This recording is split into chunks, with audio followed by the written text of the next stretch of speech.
Hello and welcome. My name is Tom. And I'm Heather. And you're sitting at the Couples Table. The Couples Table is a live stream podcast here on this channel. Join us for better or worse. For richer or poorer. And in sickness and in health. Every Friday, 1 p.m. Pacific Standard Time. There you go. Ba-ba-da-ba-ba-da-ba. See, I need to tilt it like this, right? I don't know. How's the audio, everybody? Happy Friday. It is February 9th. Let's go. Parker Jennings in the house. Mr. Cameron Junkie, hello. The Real Pell Room, hi. Audio Hotline, hey there. Spiral Lab, hi. Kane Trouble is also here. What's up? It's good to see everyone. Happy Friday. Yeah. There you go. What is that? Oh, wait, I didn't see this. Hi, everyone. Just coming from watching Tom's follow-up video on the prompter. Great job. That seemed like it was a good video. The timing of that was so weird because normally... so my most recent video on my channel came out yesterday, and it's a 100-day follow-up on the Elgato prompter, which is something we're using right here. Mm-hmm. And it's funny because like I normally schedule my videos in advance, you know. And this one, like this week was just sort of weird, so I almost wasn't able to film a video before Thursday. But for some reason on Wednesday, I was like, I really want to push through and make a video, and I want to make that video. So I made it on Wednesday, published it on Thursday. So it's, you know, like a very quick turnaround for me. Yes, that was 24-hour turnaround. I know people do that like all the time, but I don't. So that was a very quick turnaround for me. And it just so happened, because it was originally going to be 90 days with the prompter, but it just by coincidence, yesterday was my 100th day of using it. And I was like, oh, that's perfect, because the day I published the 100-day follow-up is day 100. And for some reason, also total coincidence, a ton of people's prompters got delivered yesterday. Like there was a whole shipping wave of people that like suddenly out for delivery. So it was like this video came out. All these people are like, oh my gosh, I just got the notification that it's out for delivery, or I just unboxed it. Stars totally aligning. Yeah, it's all coincidence. It seems like beautiful corporate marketing synergy, and it is absolutely not. But that was really cool. And then the funnier part too was, oh, here's this. after literally I was like done filming that video, I had shut down my studio, I was importing the footage to edit it on Wednesday, and then this got delivered. I don't know if you guys know about the T with this thing. The Padcaster, this is the Parrot Pro.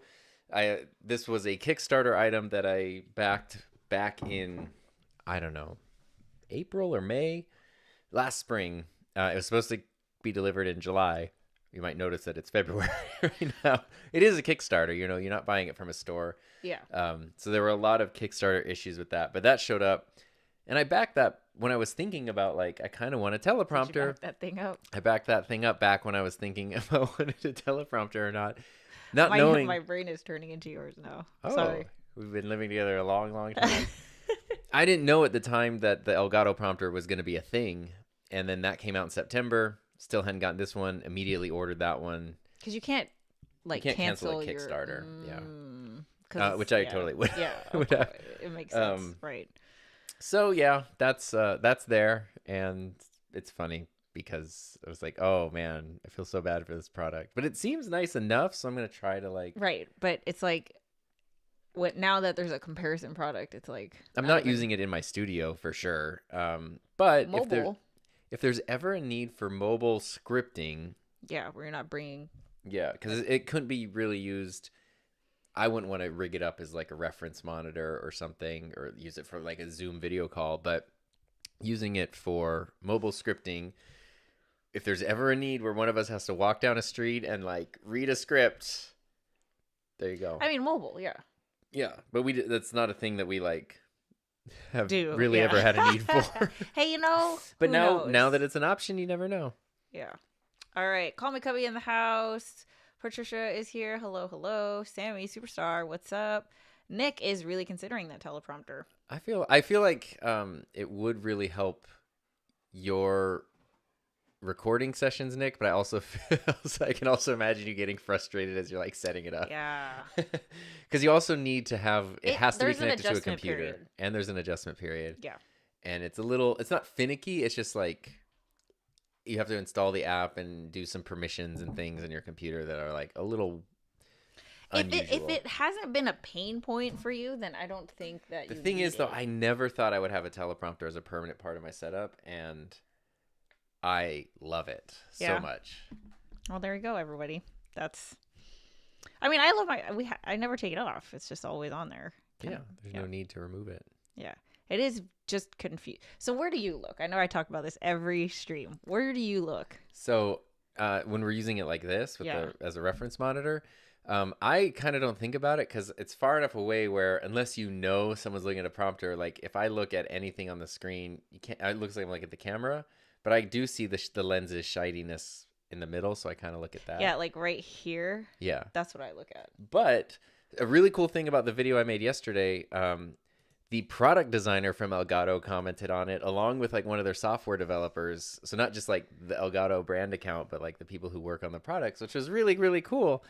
And the software, or one of the developers said that like in an upcoming version of the software, they're working on a feature that they hope will be included that allows you to place like a transparent red dot on the screen somewhere, a focus point that you can focus on. No one else would see it, but it's just something for you to look at, which is a great idea.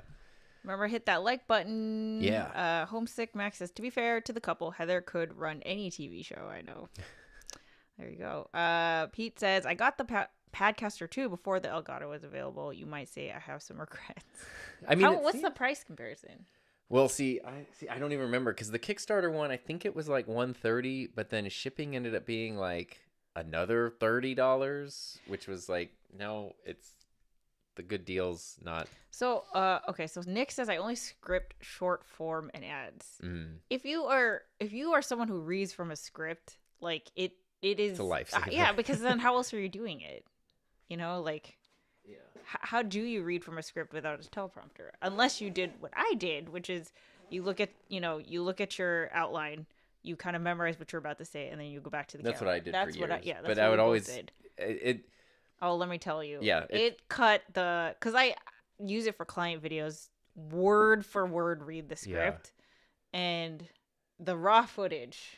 Yeah, less than half of what it used to be for me. Yeah. It's insane. It's a huge difference. Yeah, the Padcaster, it comes in this little, they did a nice job on it. So it's like, I don't even know if I'm going to make a video about it because I think so many people have such a bad taste from the Kickstarter. There were a bunch of issues with the Kickstarter. The product itself seems fine for one of these kinds of prompters, but like, yeah, in a studio situation, I can't, why would I use anything else, But basically what this one is it's significantly smaller. It has like these little GoPro screws here, and then it opens up to your 45 degrees. Okay, we're going to do Spar Lab's asking for the second camera to show what we're looking at. Sure. But I think we should show this too. Sure. So, I hope audio does not cut out. Oh, I can try to adjust the scene if it does. So here's. It says Are that we there's audio? still Scarlett 2i2 audio. Yeah. Okay, let me show the prompter first. Boop. Oi.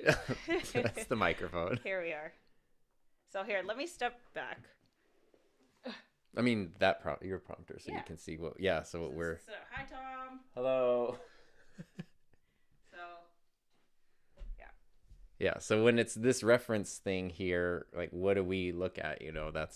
That's the tricky thing. When it's a script or a video call, it's very obvious what to look at, but when it's not that, then it's less obvious. Yeah. And then there's this little one here. It does have a tripod mount on the bottom, so you mount on a tripod. And basically the way this works is it has a little cover, and then it has the same rings. It's the exact same rings as the Elgato prompter that go on your camera lens. Like they have the same font on them and everything. And then this slides elegantly right there. So it goes on the front of your camera like this.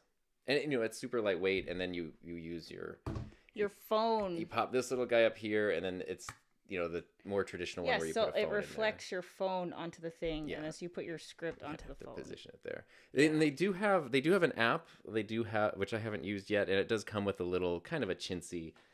Well, actually, I have it right here.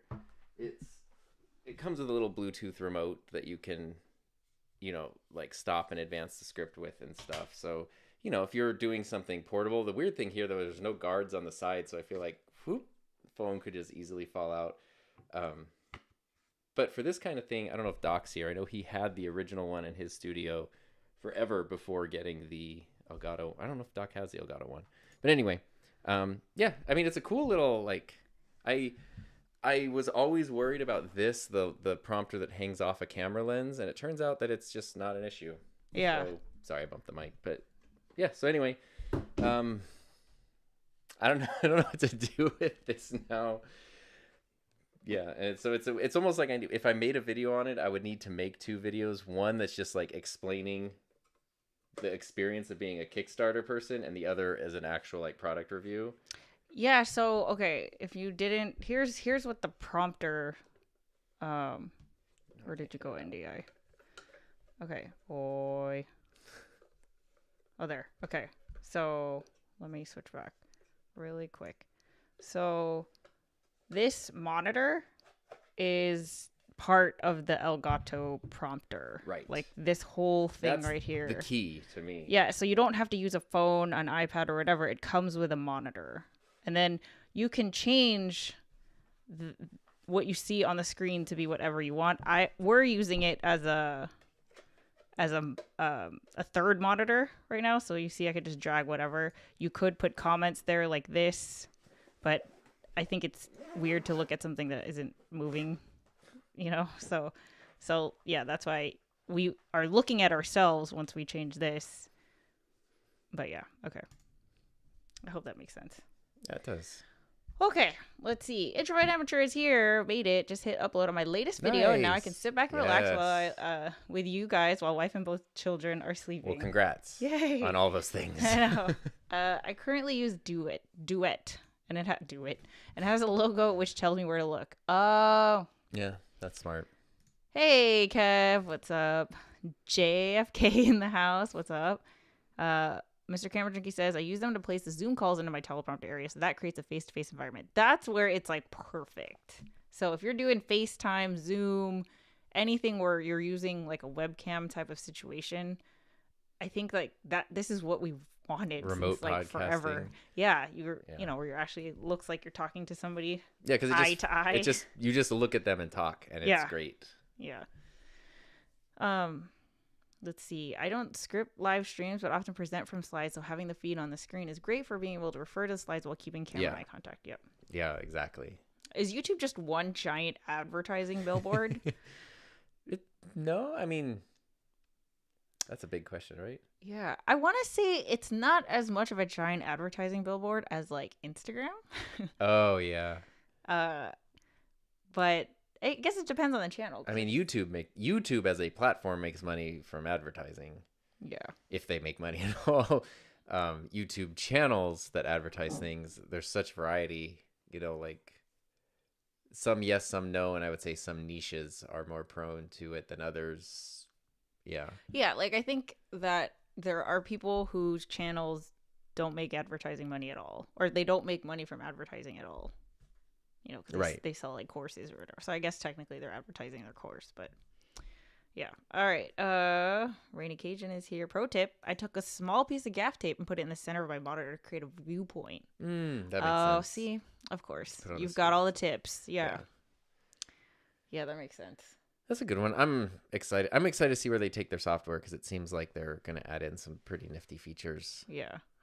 Homesteader, my reason for getting the prompter is to avoid moving away from the subject. I kind of distract myself and talk way more than I should, so the script right in front of me should help. Yes. Even bullet points, like if it's not a full-on script, but you just do the bullet points, at least like... Oh my god, what happened? Sorry. What order to talk in, what order to cover things in. And then for me, sometimes I forget or I go on a tangent, and I just know if I get to the end of my bullet point list that I've covered every point I needed to cover. Because sometimes I can't do that. Well, sometimes I finish a video and I'm like, wait, was there something really important that I was supposed to? I wish I could do that. It depends on the subject, but for my regular videos, I usually don't like, I don't like reading a script for the most part. Audio Hotline says, I had the Padcaster V2. I hated it and never used it. Now I have the Elgato and I love it. Yes. Corey is sparkly mic, liking the sparkly mic. Reporterstore.com. There's our advertising billboard for Reporter Store. World According to Briggs. I have probably owned 4 different prompters. Elgato is my fave. I did a voiceover job a month ago, and they had some crazy 4K prompter. $4,000 prompter. Yeah. Sorry. That was like how much is the Elgato one? $280. So what's the $4,000 difference? You remember the ones that were in like the broadcast studio at my old school. Oh, and like stuff. like the super heavy rolls on the ground. No. Just they're just they're basically just this. It's a bigger version of this. So why is it? What part is costing $4,000? It's a great question. I think historically it's been because where else are you gonna go? Wow. And it's like diamonds. Okay, and historically also those came out when like small flat panel things were less common, so you'd have a bigger screen, maybe a 15 or a 20-inch screen, and then the mirror, like a high quality mirror and the shroud and everything. But you still have to put them on, a tripod or a pedestal or a dolly or something. Like, it doesn't include that at all. It's just the same thing. It's just the prompter part. It has a much sturdier area to mount the camera onto because it doesn't way too heavy to hang off a camera's lens. Right. And the monitors usually have more built-in stuff, more in-out ports, more menu controls and things. But they're, I think for a long time there's no other option. And if your main target is like production studios and things, it's almost like medical stuff. Like the insurance they'll just pay whatever you say, like when it comes down to individual consumers, I think people are more like, wait, why am I paying this much? Rehotel room. We'll make the detour. Also, everyone feel free to make the detour. Like, that's what it's for. Oh, that's right. Did the huddle up get postponed? Yes, because I woke up with a sore throat. And it didn't get worse. It didn't, but a couple weeks ago, I woke up with a sore throat, and then it turned into COVID. Yeah, it has not gotten worse. And tests are negative. But I was like, you know what? I'm just going to not. So, plan is next week. Stay tuned. Yes. Yeah. Also, Tom and I fixed Just Create More. So, I will definitely post it in there if you want to check out Just Create More. It's at justcreatemore.com. This is our community. For other content creators. It's free to join, and you just have to fill out an application that basically explains why you want to join. If you've already been in it, you don't have to do anything. It just might look a little different. We tried to like simplify it, so when you sign in and there's a place, it's all just kind of like everything's just right here. You don't have to go to like different areas for things. Yeah, maybe next couple stable we can do a little tour. Sure. Yeah, sounds good. All right, Rim Jam. Hey, y'all. Man, I wish I had the bullet point talent. I'm scripty word for word, or it doesn't work. That's how, because it's like, am I reading or am I not reading? How do you half-seize? I think it's teaching. It's the lesson. When I used to do lesson plans, I always had like, originally it was this very nice like printed paper, and then eventually turned into just an index card with some bullet points on it. And it was just kind of on my desk, and I would just know, like, look at the next thing, and then you just go to the next thing. Historically, I think part of one of the things that I really like about my videos, and one of the things that I feel like people gravitate towards, is like seeing my thought form in real time. And so having just the bullet point, I see it, and then I kind of like explore it, is going to be better than whatever I could script. Because then it's like, I don't, like, my emotion doesn't match. It's all weird. Right. But if it's like a tutorial where I'm explaining something, then word for word is the way to go. Yeah, because you can't transpose like a menu thing or a setting or something. Like those, like if I were doing an eCam tutorial, well, I don't know, it's hard because I would just describe it. But if you're doing like a technical review and you need to have like, I don't know how Tom does it. It's quite the talent. It's very. Honestly, it was teaching. It was not a thing I could do before, but years of teaching helped build up the skill, which is cool. You don't have to do that while you're teaching, though. What, bullet points? No, like word for word. Not be word for word, but you have to hit certain points and constantly be aware of your audience and the whole thing. He's on the couch with a laptop typing it like sentences with periods. Not, bullet point to me is like. Oh, my teaching bullet points were one. My bullet points teaching would literally be like FCP export. And then I know I need to spend 15 minutes talking about how to export from Final Cut Pro. That's what I'm talking about, bullet point. That's how I did it. But your outline is like, it's you will scroll through the notes app many times. Well, sometimes I do scripty things, but my bullet points are more complete sentences because I try to get the thought out there, but it doesn't mean I'm going to say or include all of that. It's like, see, that's so hard. I had the idea, I wrote it out, so there's my thought. The thought is there. But as I go through it as a bullet point, sometimes I combine them, merge them, go on a tangent or whatever. I don't know. My brain's weird. Yeah. So you guys didn't miss the huddle up. next Wednesday. That's Valentine's Day.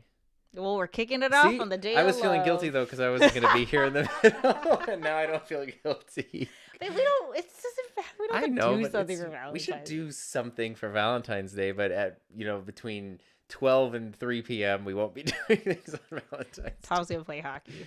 Yeah. Nick says I have 5 bullet points of my main topics on my phone that I refer to, and then I just make it up as I go. I'm too lazy to script. Honestly, though, I feel like there's nothing wrong. You with have that. it down, yeah. Like it's not. That's why if it isn't a pain point, right? Like I have talked to many people who have YouTube channels, and it's this. Like a lot of them wish they had a place where they can read the script in front of them. If that is you, definitely this is the best prompter like on the market. Yeah. I don't think there's even a comparison. No, I've used many. There's not. Yeah, but if you're not, if you're fine, you don't need it. Yeah. If it ain't broke, don't fix it. But... Yeah.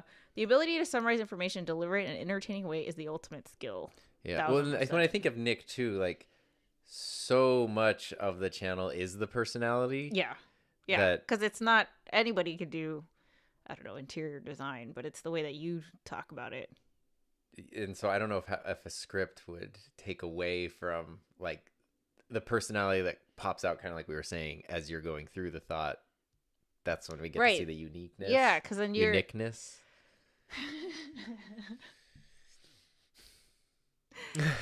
Hi, Kat. Yay, we're happy you're here too. Michael, I have to do word for word or else I tend to stumble, but I do it by concept to allow for editing. Oh, that's a good idea. What does that mean? So like everything related to this top, like, so when you're editing, it's like, okay, everything over here in this chunk. Okay, even if it maybe, I'm guessing, is not in order of how the video is going to go. At some point, I'm going to get that prompter. It's been 3 years and I still can't veer off a script. Wow. I thought you just talked out your videos. Well, you're doing great there. Crazy. Yeah, I know. A Blender tutorial? Yeah. You're just going to wing a Blender tutorial? No. I know, the one that we just watched him where he was taking care of all his plants. Oh, yeah, I mean, I thought that was for sure. Like, just like I have presenter. goals and stuff. I was like, wow, that's scripted? Maybe in the script it says, like, pause here for genuine moment or something. Stupid. Pause here for dramatic effect. Yeah. That is something I noticed, though, when I do read script on a prompter. I can't do it. Is I don't let things breathe enough. Because it's just reading. You just read. Yeah, it's like speed reading, blah, blah, blah. And so it's like learning to take breaks and whatever is, yeah, it almost like speeds things up too much. And I had to learn to slow it down. Yeah. So anyway, what else is up? This is the creator chat episode. Oh, see, he said it was scripted. Wow. Kevin is, what, are you days away from 100K at this point? Yes. This is my brother, Genuine Q. Yeah, so Kevin is almost at 100K. Like, I don't even know where you're at. You're not going to see it because it's... I mean, right now this says 99.7. So okay, within yeah. 300. 300 subscribers of that's like 100,000. That's this month for sure, right? Like, it has to be. Yeah. Yeah. So congrats. Early congrats. Pandemonium Big Band. When I script out my videos too precisely, I sound robotic and it detracts from the overall vibe and my personality gets lost. Same. That's why I wouldn't use word for word for my videos, I don't think. But for client videos, it actually works because it's like explaining the product. So there doesn't have to be, it's actually better that there is no personality because it's just someone needs to explain the info on camera. Kat says, I love the prompter for eye contact and using as a confidence monitor. Oh. Yeah. Are your views down over the last 2 months? Mine are just all over the place all the time. There's like no trends. Yeah, I don't have like enough to go off of. Yeah, I don't know. Okay, Corey has a question. Sorry, mine Thoughts just on YouTube trending for longer form content? Thoughts on YouTube trending for longer form content? Wait, what do you mean? Like, is YouTube encouraging longer form? Oh, okay. I thought you meant... It's almost like the pendulum is swinging, like the reaction from short form now. Okay, so it's not like we're trying to make a long form video get on YouTube trending, right? Maybe I misunderstood it, but that's what OfficeNoob.com just got my Elgato prompter, my only one. I wish I could adjust where the monitor sits to get the best reflection. Fill the screen reflection. Okay, yeah, because it's like you saw me open the other one. Oh, the angle is this one is the set. angle. But again, I get that, but I also think of like when it's designed for so many people who have never used a prompter before, it is just you need it. It's like dumb. It's kind of like the general optimal angle, and it's just right there. Like they try to make it as idiot proof as possible, right? Which is what it's for. It's a very consumer level thing. Okay, let's get back to this. Is it trending for longer form content? I don't know, but I feel like I've heard that conversation, and I would definitely not mind it. Yeah. Oh, here we go. Like 8-minute videos were the goal. The goal, and now I've seen 25-minute deep explainer videos doing much better. I've definitely seen I've seen more long videos, like more videos of a greater length lately. But I thought I was just sort of getting into different channels where things are like 40 minutes or an hour longer, or something. Right.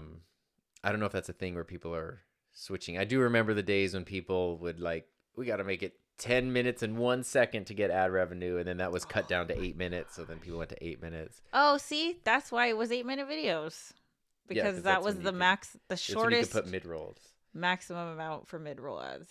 Yeah, which is why like I haven't seen this as much with the 8-minute thing, which is maybe a good sign. I remember when it was the 10-minute thing, you'd see so many videos that were 10 minutes and 1 second, and you knew it was just padded out like. That makes me feel weird. Yeah, because it's like.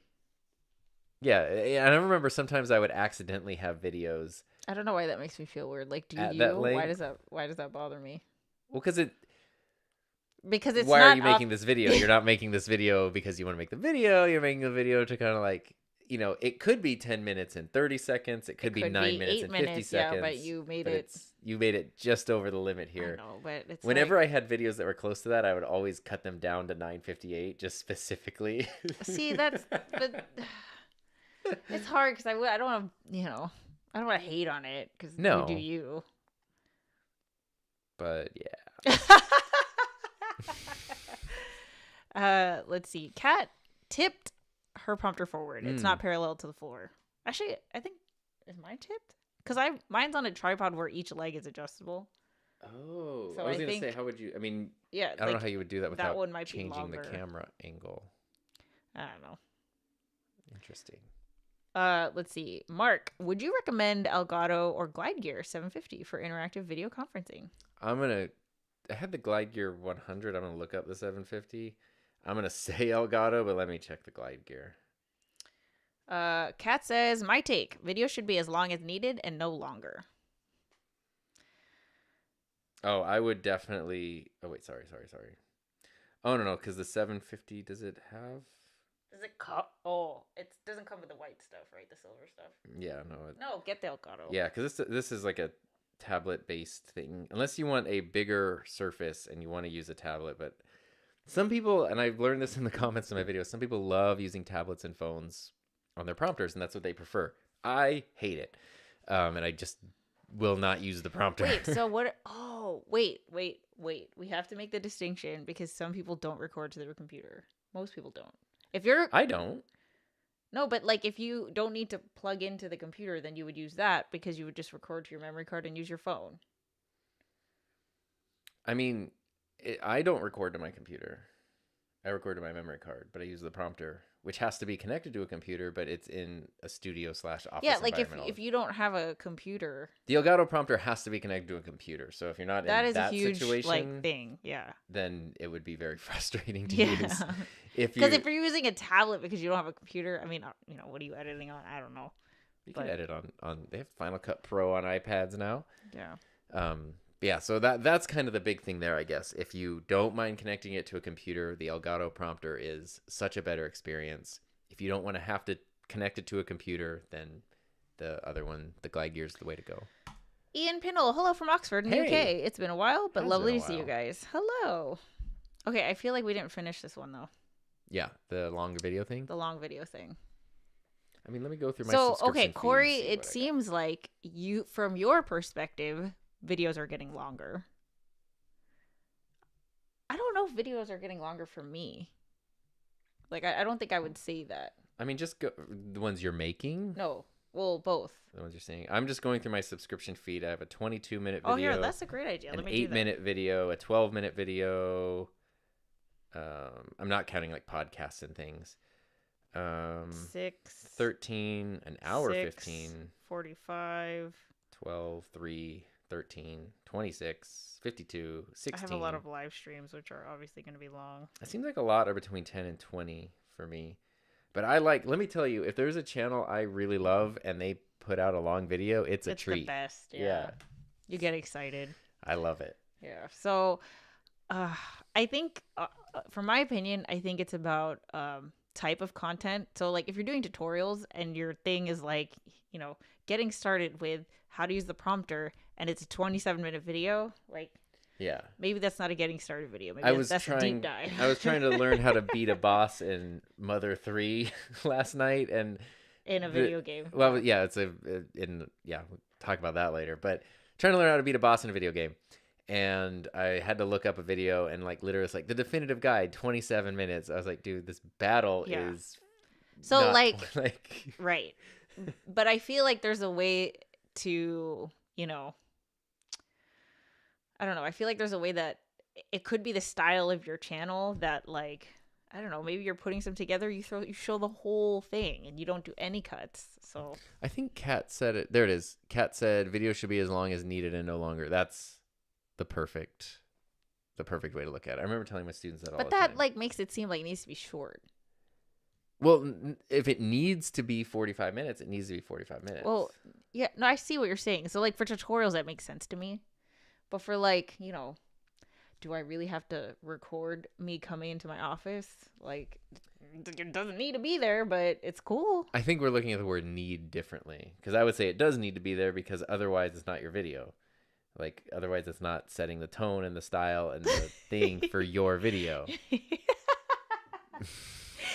You tell me, I don't know. That's my made a point button. Is that the Tom Perry? No one can hear that. There's nothing happening. It's just, I'm just pointing out that I made a point. He just went like this. You're so funny. Oh my goodness. Okay, Corey says, my take is YouTube is being consumed more on TVs, thus the push for longer content. Interesting. I have heard this many times. Okay, not many. I've heard that a lot few lately, times, though. Yeah. Like, it's come up in the past, this year. Mm-hmm. Because, so what's your response to that? That is different. That is interesting, because it's... Okay, let's look up our TV consumption. TV consumption? How do we look that up? Can't you see by device? Oh, for our channels? Yeah. Oh, sorry, I didn't know what we were talking about. Audience. I think you meant what we watch on TV. No, sorry, that's how I said it, but... I know that was in like the recap recently. Mine was like 11% or something. It was not actually a lot for me. But then, like, what's the increase, though? Like, is that normal for your channel? Oh, see, I don't know. I don't know how to find it also. I actually don't know how to find it either. I don't know if it's on the phone. There's my weekly recap again, but yeah. Is it in the weekly recap? Mine was last week. It was one of the questions where it was like, what percentage of your audience watches on a TV? I made $14 on my tutorial channel last. Get it? Oh, last week. That's actually pretty good, right? There you go. Anyway, I think YouTube TV as a whole is increasing, but I think per channel it really depends. Because I'm not going to watch tutorials on a TV. Right. But like abroad in Japan, totally. We mostly watch on TV now, I think. True, yeah. Yeah. So I don't know. It depends. Very true. Let's see. Pete says that's correct on the TV portion. Latest from YouTube is TV viewership for videos is up to 10%. Up a ton versus the past few years. That is very interesting. I mean, especially if you think like, you have like, I don't know if Mr. Beast is still as big as he was, because I haven't heard about him in a while. But if you have someone like him who's creating shows that basically match shows that you see on Hulu and Netflix, like I can see how that's you know, that kind of YouTube would be seen on TV. Right. It's almost like better that way. Yeah. Right. I'd say 30 to 45-minute videos are reasonable for me, though it depends on the content, the quality of the production, and whether I'm super invested in the topic or not. Right. Yeah. Because, like, I have videos where I just sit, like, you know, I have a video I talk about ADHD for 40 freaking minutes. No overlays. It's just me talking. And well, people will watch it all the way to the end. So it's like... Well, I mean, you are captivating. I mean, I think it just depends, you know? It's like... I don't know. It's kind of, like, weird to say whether that video is short or long. Right. It's hard. Yeah. It depends on so many things. I was thinking of using a 15-inch monitor and decimate it Use Decimator, like an app to flip. To flip the video to get a bigger image. Just not sure the extra screen size is worth the cost effort. It like everything, it depends. The tricky thing with teleprompters is the bigger screen. So much depends on the distance you are from it, but also the screen size. A bigger screen seems awesome because there's more there, but then there is more for you to like literally look at. You can see yourself reading. Yeah. Even on the Elgato prompter, which is a pretty small 9-inch screen, you still need buff those margins, yo. Yeah, we still need to make the margin of the scripts shorter so that way it's more over the camera's lens. Yeah, because otherwise it looks like this, like. Well, it also depends. If this is closer to you, you're going to notice eyes moving, heads moving. If it's further away, you could have wider margins and you wouldn't notice it. So much depends I don't know, maybe my demo did not the work. Specific setup. Actually, you try it. Let me see. What? Look from like edge to edge as if you're reading. Yeah, you could totally tell. I mean, I'm looking from like edge to edge. It's like so obvious you're reading. Normally, okay, where I'm seeing our microphones in the frame is normally where my script is. If I look between our microphones... You could still see. But I'm not doing it that fast. So Oh, here. How about I put this on here? Okay. You can read this comment right here. Okay. Rainy Cajun. Oh, I cannot read that. Hold on. Where'd my comment box go? We won't be able to pop it up on screen there. Where'd my comments? There it is. Okay. Hold on. Ready? We need the Rainy Cajun. There we go. There it is. Okay. Love long form videos for bedtime. I save them up during the day and see how many I can view before falling asleep with my phone on or under me. Fun fact, AirPod batteries can last all night. Oh, wow. My AirPods have not been charging lately. It's really frustrating. Even today I took it out at lunch and it was like... Oh. 0%. That's a problem. It is a problem. Could you tell that Tom was reading? Oh, yeah. That was on the prompter. Okay. We gotta re-hit. What's wrong? I was like looking at all these different things. Okay, Rim Jam. I put out a 20-minute video recently thinking it'd be way too long, and one of the comments was, "Thanks for getting to the point and not bloating the vid with BS." Yeah. That's funny. It's so hard to predict. I put out a video last week. My video about the wireless mics, I felt was as short as I can make it while addressing all the issues I want to touch on with that. And of course, it was like a bunch of people are like, minutes. yeah, it was a relatively short video. And people are like, the video should have been 1 minute long. Like, oh, blah, blah, I don't know what you're talking about. I'm like, why do you even want to watch a video then? Like you're just arguing. Like, I love your imitation of what you think they sound like. How do they not? That is obviously how they sound. That's how it sounds to me. Ian says, I prefer to watch YouTube on the TV, though tonight it's in my office. I watch a lot of YouTube on TV. Interesting. I think I'm still a phone iPad. I mean, we do still have Boston and Maine live on TV all day, every day. I know. I bet if you looked at I don't know if they don't have stats as a viewer, but anyway. Michael, I mostly watch what I subscribe to on YouTube on my TV through Roku. Mark says, would it be better to do a larger number of short, focused videos or longer videos? Easier to find specific interests versus building viewer relationships. This is a hard question. That was a YouTube huddle up question right here. Yeah, but it's like, I think you should do what I would do is that I think it should be both, because I feel like the longer videos build the viewer relationships while the short focused videos are the discovery videos because they're topic focused versus person focused. A lot of it does depend on the topics. Like, I don't know if the thing that popped in my head was like a Final Cut Pro tutorial, because I kind of talked about it earlier. But if I did a video, I could do like my entire Final Cut Pro workflow, and it's a 50-minute video start to finish or something. But I could also do like, okay, here's how to import and organize footage in Final Cut. That's a video. Here's how to export. That's a video. Here's how to adjust do transitions, whatever. That's a, so And even though those could all be one video, it would be frustrating for someone who just wants to learn to export to have to sift through a 50-minute video to find their answer. So it definitely does depend on the topic. Like and the purpose. If you go to my tutorial channel and you see the way that people find that channel, it's a lot of YouTube search, and everything that is like the things that are searched are very specific problems. Like, how do I find my subscriber count, my like live subscriber count, or how do I record my, camera and screen at the same time? Like, that's one specific problem. That's a person who doesn't care who's talking about it. They're looking for the answer. Yeah. But that's why I think the longer form, it's like you've already subscribed to the channel. You might have come in through one of those videos, and then now you're like interested in the person. But I don't know. That's what I think. Michael, I then have to open my computer to get the link in description. That's the tricky part. Yeah.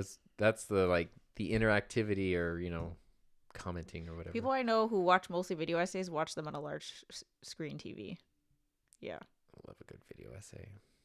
I guess it depends on generation behavior. Someone said, I think it was CEO of YouTube, mentioned his children watch shorts on TV. Oh, no. I personally would never do that. Oh, my gosh. I feel like I would get so motion sickness. Yeah, foosh, foosh, foosh, constant. Oh, my gosh. Yeah, no. Kevin says, have you tried that NVIDIA AI eye contact I have thing? not. But the next comment, because I was like, what is that? And then Kevin said, I accidentally had it on for a meeting, and even when I was looking down, my eyes were creepily staring at the camera. I hated it. So it must mean like no matter where you look, it makes it look like you're looking. Oh. That's just, oh man.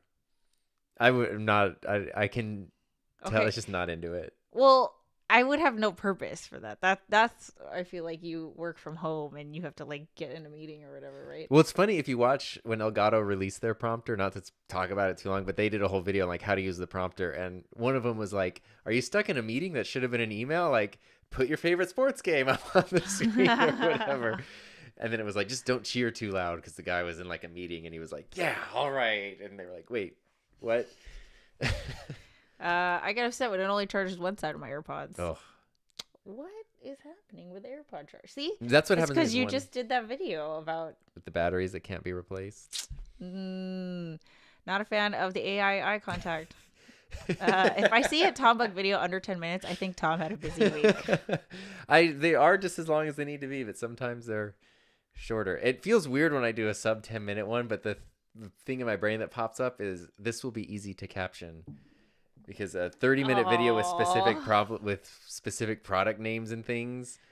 I'll tell you what Tom's biggest complaint is right now in his workflow is the captions. It's gotten better though. Descript did something like 2-3 months ago where that was the biggest. Like, I hate doing captions. I hate captions. You know how many times complain about comments anymore? You don't complain about you never really complain about thumbnails. Editing, obviously, I've never heard a single complaint. Captions, yeah. Captions. You know how many times I had to replace Rotor Pro instead of Rodecaster Pro? What the hell is a rotor? Which is crazy because it's not even like the video's done. Yeah, that's why it's frustrating because everything's done. I got to go through and like do like I'm grading a 9th grader's essay here.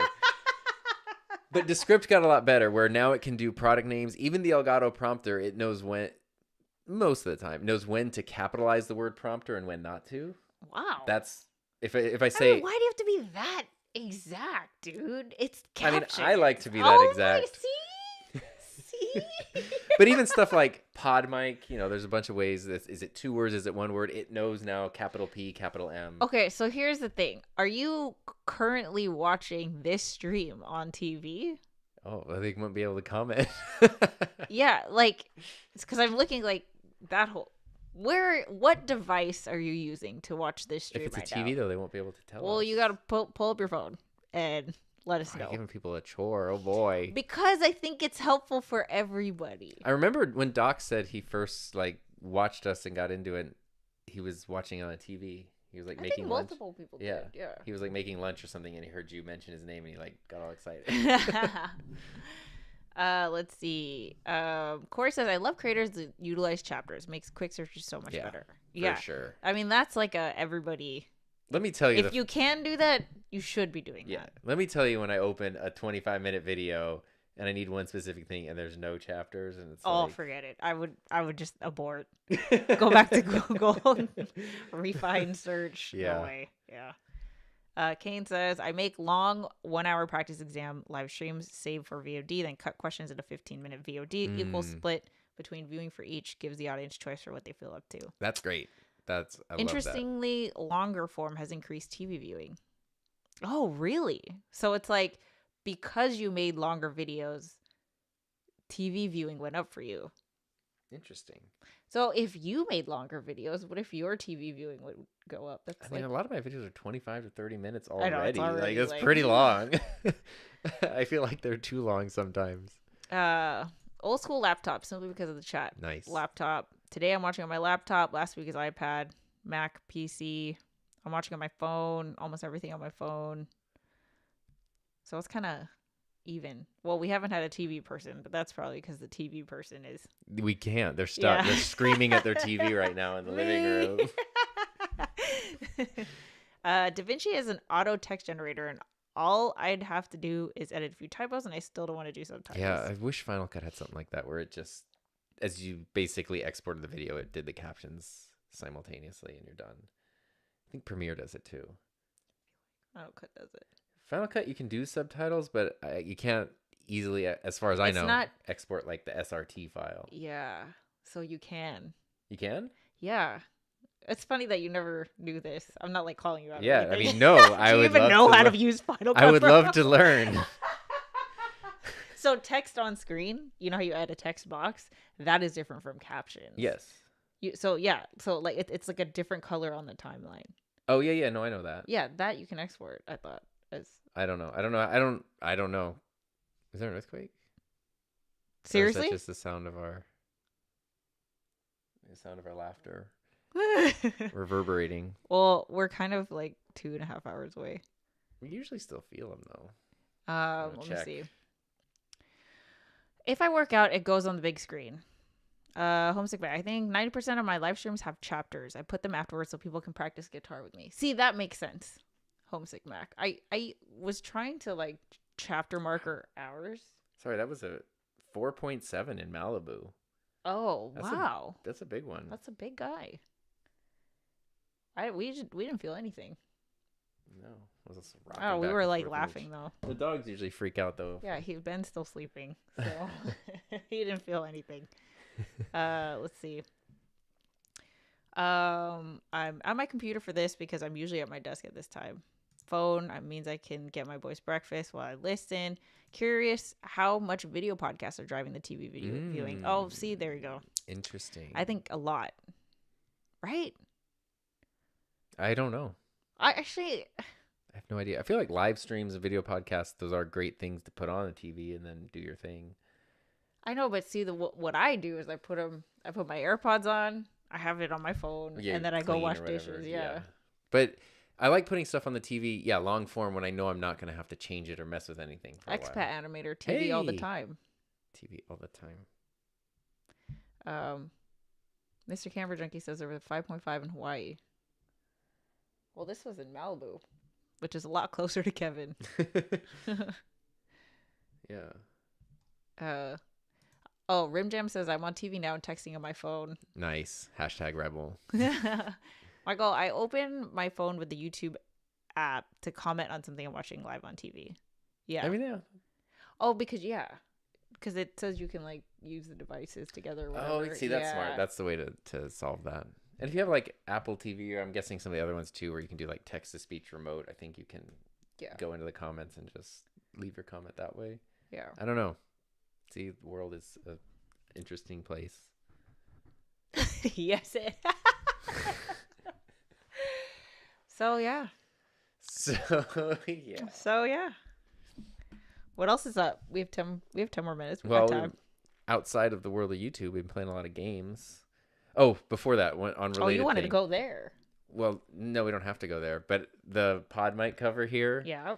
I did ask Rode if they could if I could show these yet, and they said yes, because it's a thing. It's a real. Where is it? You gotta go back. It's not out yet, but they said I can show them, and obviously not just blue, but they gave me a blue one because it's the perfect shade of blue. But I had an awkward moment that I still haven't addressed in the comments for my most recent video. I had this mic sort of just in the frame just for funsies. And a bunch of people were like, oh, blue pod mic, crazy, crazy, crazy. And someone was like, hey, where did you get that white pod mic? It's beautiful. I need to know. And I was like, I don't know. I don't know how to tell the person this is not a white microphone. Like, am I going to help them discover color blindness right now? Or I don't know about that. So I just didn't say anything. Oi. Nice t-shirt, sorry. Lady, respectfully. Thank you. Rainy Cajun. Tom, real quick, what's your favorite cold shoe mount shotgun mic these days? It's been for a long time the Video Mic NTG. I just really like that one. I think it sounds super good, and I love the dial, the gain dial on the back. Corey says, I miss channel intros. I know most people don't like them. Yeah, I miss, because you know what? It was like personality, right? It was like you get to feel. I still put mine in sometimes. It's literally like 3 seconds, but I put it in. Yeah. Yeah. What do you look like you have a thought about it? I thought I had a thought. Oh, I mean, I don't miss the, like 20-second dubstep generated like intros from 2014 I think that's or what whatever. I'm thinking. Like, because it's like you open up a tutorial for a very quick thing, and half the video is the intro. I mean, it is really funny when there's like a minute 20 video and there's a 20-second intro. Yeah. It's also funny. I've noticed sometimes there'll be a 1 or 2 minute tutorial of some kind that I find, and I'm like doing 2x speed or double tapping to skip through, and I'm like, God, if you're making a minute and a half feel like an eternity. Because the flip side is, of course, you can watch an hour-long video and be like, oh, it's done already? Yeah. Crazy. See, isn't that funny? Yeah. Exactly. Tom, did you ever get your grandfather's ham call sign? No, you did not. I need to. Yeah. I've been needing to. It's always there. But we've discovered a thing about me recently. What? If I don't see something, it doesn't exist. So which is something we've known about Heather for a long time. And so I have a thing on my to-do list, but if it's not literally on a list in front of me, it is not a thing that exists. It will not happen. Yeah. Yeah. Drew's here. Hello. Hey. Hello.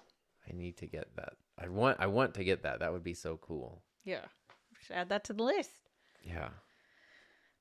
Oh, man. Oi. All right. So, we going to talk about games? Oh, sure. Would you have show and tell? I had a little show and tell. Oh. Look at you wiggling in your seat. Do you want to do show and tell, man? No, man. We don't have to do show and tell. No, I'm not saying that like it's a bad thing. Because Kevin is here. I don't know. He hasn't said anything since he felt the earthquake. I don't know. He might have fallen into an abyss in Malibu or something. But if Kevin survived the quake, yeah, Kevin, are you okay? I feel really bad if something actually happened. It's like pinned under his desk. Like, this isn't funny. For Christmas, Kevin gave me this. Yes. Which is a thing we had talked about like months before, and I kind of looked into and didn't understand. This is an analog pocket. There's a bunch of like Game Boy emulator things. This is pretty awesome though, because this is like his talk about favorite device. You want to talk about the hours I have put on this thing? It's a good gift, so thank you. It can play any Game Boy cartridge, Game Boy Classic, Game Boy Color, Game Boy Advance. You can take the old school cartridges, just pop them in here. It can recreate the Game Boy displays, so it can do a really nice like high-res display in the highest quality possible for whatever cartridge you use. Or you can have it look like the old green Game Boy or, Game Boy Color or whatever. And it really looks like the screen is the old screen. It doesn't look like a computer fake version of it. But of course, you can also put in like different systems and ROMs and things, which has been really fun. So he loves it. Yes. He loves it. So what I did with it when I got it, I was like poking around in my old like Link's Awakening and my old cartridges and stuff. But then I played Chrono Trigger, your favorite game of all time. My favorite game of all time. I played many a video game. That one is my favorite. She talked about it since the day we met. You talked about Chrono Trigger. That was your phone cases back. It was your phone case like design. That's a big part of my life. I've never been an RPG person. Be who I am if not for Chrono Trigger. And I played that game on here, which I know it was a Super Nintendo game, but I played it on here. And it was so much fun, and I loved it. And then I was done with it, and I was so sad that I wanted to do more. So then I dove into Earthbound, which I also really, really loved. And now I'm into the sequel. The sequel, which is called Mother 3, but was never released in the US, so it was never translated. So there's only fan translations. It's a whole thing.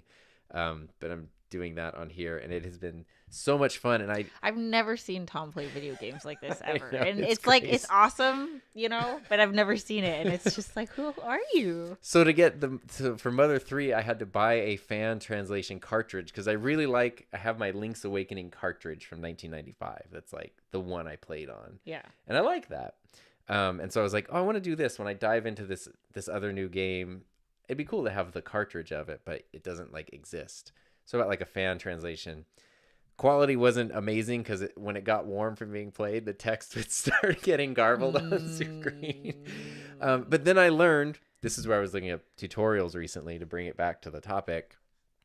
I finally found a very good like 5-minute tutorial that explained how to take a save from a cartridge and load it onto the micro SD card so you can then use a ROM and put the save state and pick up where you left off. Yes. But the cool thing is, rather than emulating, this is what I've come to understand about the Pocket specifically, which is why I think it's so neat. There's lots of emulators out there, but things are always like a little bit off in the games, or like there's weird latency or control things. This, and maybe it's splitting hairs, it's different than emulation because it essentially, like the way that the hardware inside works, it like not physically moves or anything, but it reconfigures itself to be the device that it's like emulating. So if you're playing a Game Boy Advance, it is working the same way as a Game Boy Advance or original Game Boy or Super Nintendo or whatever it might be, which is very cool because you get all like the absolute exact experience of the original game on the thing. Even though you're playing on that. Well, I want to know, when awesome. Is the YouTube video coming out on Tom Plays Video Games Now? I play video games all the time, but not... RPGs are different. Though. RPGs are very different. It's time intensive. Yeah. Yeah. He was like explaining to me like leveling up. And I had to explain the rolling HP meter in the Earthbound series because you don't just lose your HP when you get hit. You get hit and then it rolls back. But if you end the battle quick enough, you can avoid getting too much damage. Anyway. Kevin actually had stuff fall in his apartment. Oy. That's like crazy. Yeah. Tech Audit TV wants to know the name of the device. I still have my Game Boy Color, but can't stand the screen. The Analog Pocket. It's not the cheapest. Analog is spelled with an E. Yeah, Analog. UE. UE after GUE. Yeah. It's not the least expensive device out there, but it's like the most premium one, and they have different. It seems like it's kind of hard to get, not unlike the Elgato prompter. But they do like limited edition ones. So they did like a limited edition color run. They have a standard black and white one. They did like a glow in the dark one. So this is a newbie to RPGs. Yeah. If you guys want to make recommendations. Specifically though, here's what I'm looking for right now. He's into retro gaming. I'm more into the old school ones that I could play on here. So something from a Game Boy or a Super Nintendo, maybe a Genesis or a Game Gear or something, if there were any RPGs on there. He's into the super I'm not pixelated. Currently yet into random battles. So if there's random battles, he can't do it. Too much just stress. So everything I've played so far, Chrono Trigger and both the Earthbounds, do not have random battles. You can see the enemy and, Okay, Adam Brown says, hello to my favorite hello. YouTube couple. I like Kara and Nate, but we saw you two come together. Wow, you're old school then. Because we've been together a while. I know. That's what we're talking about today. I know. Who's Kara and Nate? Do we know them? Do you watch them? Old school YouTube couple? Kara and Nate. Let's see. Rocky is sitting next to me geeking out over Tom playing old RPGs. Yes. So there's a few. I have a few on there that I haven't. Like Golden Sun was one that's like highly recommended for Super Nintendo, but has random battles. Like, Mr. Camera Junkie, what would your... If I like Earthbound and Chrono Trigger, what else would I like? I feel like Lewis would be like, jump into a Final Fantasy. Oh, there are Final Fantasies on there. But I feel like you're holding off on... I know there's... Like, I want to do Sea of Stars. Yes, Sea of Stars. This is one that just came out. But I'm like really liking... There's something about the small... I know. It feels like playing a Game Boy as a kid. This can only do the one thing. It's just play the games. It's small. It's vertical. It's just like, listen. Come on now. It feels good. It's a good, yeah. It feels good. It's a good device. Yeah. Yeah, there you go. Timbuktu game review, exactly. Oh, man. There's gotta be... We're talking about scary comment sections. Oh, are they? I don't know. I just meant person who knows nothing about games or viewing games. Oh, come now. It's the enthusiasm. Oh, come now. Come on. You can't do that's what? Oh, come now. You're turning into like a British nanny. Oh, come now. Frasier over here. I started my gaming channel not yeah, I was realizing that as I said it. Yours was a very positive experience. Yeah. But you also like... I went in with the noob angle. Like, I'm new to this. Show me the way. You've been doing it longer than like everyone who watched had been alive, pretty much. I know. Yeah. Wait, what? You had been playing games longer than most people had been alive. But I was new to that game. Yeah. But anyway, Star Ocean is good, but all my faves have random battles. Really? Like, what? I'm thinking I might just have to accept it as a thing. I don't think you do. There's other games out there. Well, the thing is, it's the retro games have a lot of random battles, but I'd say 2005 and beyond, we did away with that. That's nice. Because the gaming aspect wasn't. It's turned into like puzzles. It turned into like harder bosses. It wasn't like you're just walking through the map and boom. Oh, yeah, scary. I still play FF7 on PC. Rebirth is coming out very soon, and the demo's out. Did Final Fantasy 3 or 6 have a Game Boy version? No.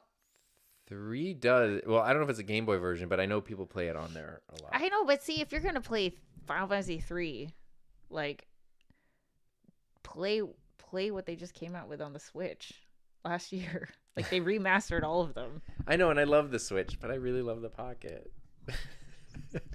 Tetris and Dr. Mario are all I need. Oh, remember your Dr. Mario phase? Oh my god. That app doesn't exist anymore. People got too mad. Was it on the phone or was it on the Switch? No, it was on my phone. Like, remember that one? That's right. Because you battled with other people. Oh my god, it was a problem.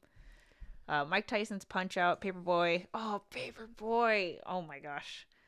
Tecmo Bowl and Tetris is all one needs. Tetris, I mean, shoot, I could bust that out right here. Look. There you go. I mean, I got my Tetris cartridge. I could pop it in right there. We just played Tetris is so fun. Tetris 99 is fun. Heather's been, what is it called? Tetris Maximus or something? Yeah, like Tetris 99, this is a free game on like all Nintendo Switches, but it's basically you versus 98 other people. And if you are the last person standing, you get the title. I think it's Tetris. I don't remember. Invictus? No. Yeah. Invictus, I think. Is it? I don't know. Whatever. And then you get access to everyone else who has also been number one, like to play them. I don't like playing there because it's too crazy, but yeah. Acapella, do a video on Timbuktu about this analog pocket and where to acquire games and such. See, you gotta give people what they want. The acquiring games. Yeah, look at him. No, it'd be fun. You haven't been this into like a new thing since hockey. Yeah, I mean, yeah, but it's fun because it's like, oh, great, there's 30 years of games to go through and catch up on. Like it's great. The thing about acquiring games though is I'm not sure what the rules are, because what Analog did, they marketed this as you can now play all your cartridges. So cartridge from any Game Boy, pop it in here. Even you get an adapter to Game Gear games. But they also put open PGA or FPGA or whatever in here, which means that it's capable of loading cores, which are like other systems. So you can put the Super Nintendo core, the Sega Genesis core, the Game Boy Advance core all on in here. your pocket.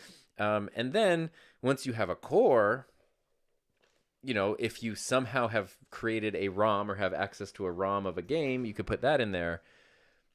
But they're kind of like, oh, we put in this functionality. We don't know, what anybody would possibly do with that. And then if you go online trying to look up like how do you get games or do whatever, people are like, oh, you install cores. And then we don't know. I guess in theory someone could put a ROM on there if they had a Yeah, because it's all like illegal. I don't. It's gray areas, but like the Mother 3 fan translation of a game like is like out of print. You're like, buying a game. You're downloading a game without buying it. I would never. I would never. I didn't. I don't know what you're talking about. I don't know what you're talking about. No idea. I definitely wouldn't go to Google and search like ROM downloads or something and just click on the first website. That's not a thing I would do. I failed college. Purses, thanks to Miss Pac-Man. I'm that old. I love Pac-Man and Miss Pac-Man though. What was the difference between Miss Pac-Man and Pac-Man? She had a bow. That was it though, right? Like game-wise, it was the same. I think some of the items are different. I don't remember. Well, we went to Dave & Buster's recently, and they had a giant Pac-Man where like 8 people could play at a time. Oh, that was insane. It was crazy. It was like a pool table, like that size. It was cool. Yeah, it was fun. It was really fun. Tech Audio TV, have you guys experimented with vertical live streams that get pushed through the Shorts feed? No. Oh, I didn't know that was a thing. I just saw this on Ecamm. So you can live stream shorts, but that's not very short. I know that vertical streaming is more of a thing, but So say you wanted to go live to Instagram. Yeah. And YouTube Shorts? I don't know. So I think when they click on the short, it would look like an Instagram feed. Okay. Like an Instagram live. Right. Yeah. No. The answer is no. Yeah, clearly we're not. I still play Castlevania on my OG Game Boy. Yes. Napster for games. I love Dave & Buster's. So do we. They just opened up one here in our area. The closest one was like an hour and a half away. So it's been awesome. Tech Audit TV sounds like Plex's entire business model. I suppose some crazy person out there could hypothetically pirate movies and watch them via our platform, but they'd have to be crazy. Only a crazy person would do something who that would crazy. Do that? I smell a class action suit against Namco. Reminds me of Periscope. Periscope. Why does that sound so familiar? That was like a Twitter competitor. It got absorbed into Twitter at some point. That was like only live streaming, right? It was. Oh my gosh! Wasn't what we should do? Like talk about every platform. Oh Lord! Since Friendster, MySpace. Yeah, all of them. LiveJournal, Blogspot. I'm waiting for you to say a secret one that I've never heard of before, so I can ask you about it. I just know the ones that I'm sure you knew more than I did. I don't know. AOL Instant Messenger, MSN Messenger. What was it? Was it Yahoo chat rooms? Where it had like all the different topics.